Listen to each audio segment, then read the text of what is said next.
I'm floating through. বন্ধুরা কেমন আছো তোমরা? আজকে এসেছি আমি আরও একটা ভিডিও নিয়ে। আজকে আমি তোমাদের করে দেখাবো ভেন্ডি বা ঢ্যাঁড়স চচ্চড়ি। তো এখানে আমি 250 ঢ্যাঁড়স নিয়ে নিয়েছি, ভালো করে ধুয়ে পরিষ্কার করে নিয়েছি। এখন এইগুলোকে আমি কেটে নেবো। চলো আমি তোমাদের কেটে দেখাচ্ছি। তো দেখো আমি ভেন্ডির এই মুখটা আর এই মুখটা বাদ দিয়ে দিচ্ছি, দিয়ে এরকম 1 ইঞ্চি করে এগুলো কেটে নিচ্ছি এইভাবে। তো আমি আরও একটা দেখাচ্ছি, মুখ দুটো ফেলে দিচ্ছি। দেখো এইভাবে সবগুলো আমি এইভাবে কেটে নিচ্ছি। এখানে আমার ভেন্ডিগুলো সব কাটা হয়ে গেছে, দেখতেই পাচ্ছ। এইভাবেই সবগুলো আমি কেটে নিচ্ছি। তো এখন আমি রান্নায় যাব। তো বন্ধুরা, রান্নায় যাওয়ার আগে তোমাদের কাছে একটা ছোট অনুরোধ রইল, আমার ভিডিওটা পুরো দেখবে, চ্যানেলটাকে সাবস্ক্রাইব করবে, লাইক দেবে, শেয়ার করবে আর কমেন্ট করে জানাবে আমার এই রান্নাটা কেমন হয়েছে। এখানে আমি চুলায় একটা কড়া বসিয়ে দিয়েছি, তার মধ্যে এখন তেল দিয়ে দিচ্ছি। এখানে আমি সর্ষের তেল ব্যবহার করছি, তোমরা চাইলে সাদা তেলও ব্যবহার করতে পারো। আর তেলটা গরম হয়ে গেছে, আমি এখন কেটে রাখা ভেন্ডিগুলো মধ্যে দিয়ে দিচ্ছি। এখন আমি এগুলোকে হালকা করে ভেজে নেব।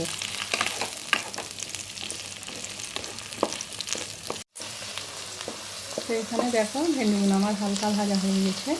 ভেন্ডি সবসময় যখনই রান্না করবে হালকা করে ভেজে নেব। ভেন্ডি একটু হড়হড়ে হয়, হালকা ভেজে নিলে হড়হড়েটা একটু কমে যায়, তবে একদম চলে যায় না, হড়হড়ে থাকে, কিছুটা কমে যায়। এখন আমি এগুলো একটা প্লেটের মধ্যে তুলে নিচ্ছি।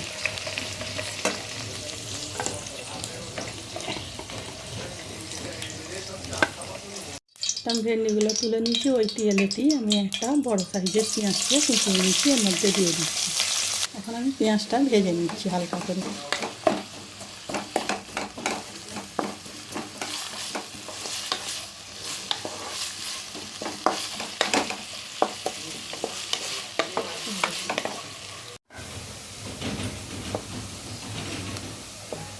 আমার পেঁয়াজটা হালকা ভাজা হয়ে গেছে। এখন আমি এর মধ্যে একটা মিডিয়াম সাইজের টমেটো দিচ্ছি।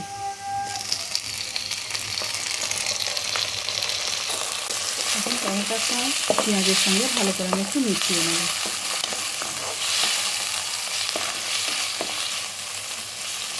এর মধ্যে আমি এখন কিছু গুঁড়ো মশলা দিয়ে দেবো।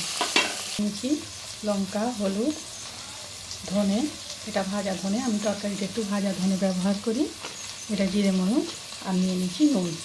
এখন এর মধ্যে এগুলো দিয়ে দিচ্ছি। এগুলো ভালো করে সাথে একটু মিশিয়ে নেব। এগুলোকে একটু পানি দিয়ে দেবো, যাতে না হলে মশলাগুলো জ্বলে যাবে।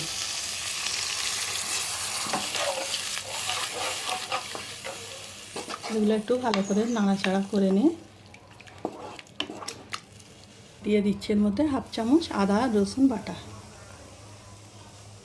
এখন আদা রসুনটাকে এর সঙ্গে ভালো করে মিশিয়ে একটু কষিয়ে নেব।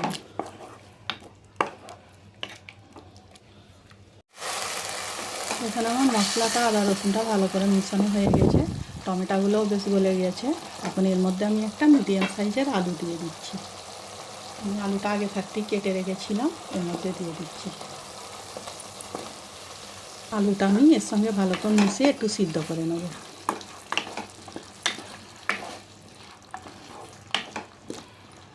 একটু পানি দিয়ে দিচ্ছি আলুটা সিদ্ধ হওয়ার জন্য।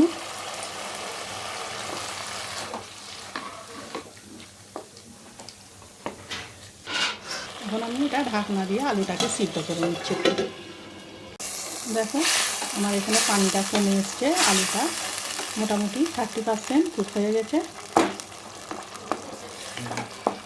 এখন আমি এর মধ্যে ভেন্ডিটা দিয়ে দিচ্ছি।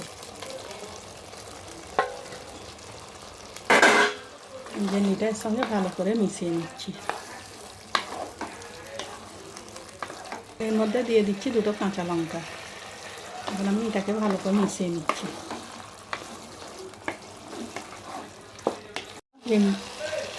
আলু ভেন্ডিটা একসঙ্গে ভালো করে মেশানো হয়ে গেছে। আমি এর মধ্যে এখন পানি দিয়ে এটাকে ঢাকনা দিয়ে সিদ্ধ করতে দেবো। পরিমাণ মতো পানি দিয়ে দিচ্ছি।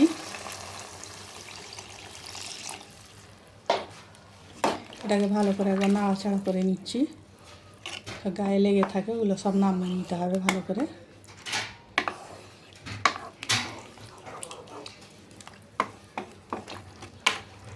এখন ঢাকনা দিয়ে এটাকে আমি ভালো করে সিদ্ধ করে নিচ্ছি। আর রান্নাটা এতক্ষণ হয়ে আসছে, আমি ঢাকনাটা খুলছি।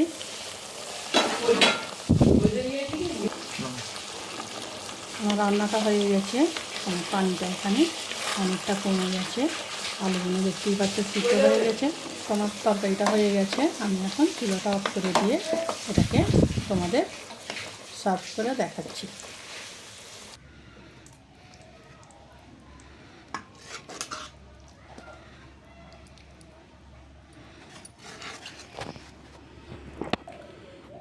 তো দেখো আমার রান্নাটা কমপ্লিট হয়ে গেছে। এই রান্নাটা তোমরা গরম গরম ভাতের সঙ্গে খেয়ে দেখবে, অসাধারণ লাগবে। তো আজকের ভিডিও আমার এইটুকু, আগামী দিন আসবো আরও একটা ভিডিও নিয়ে।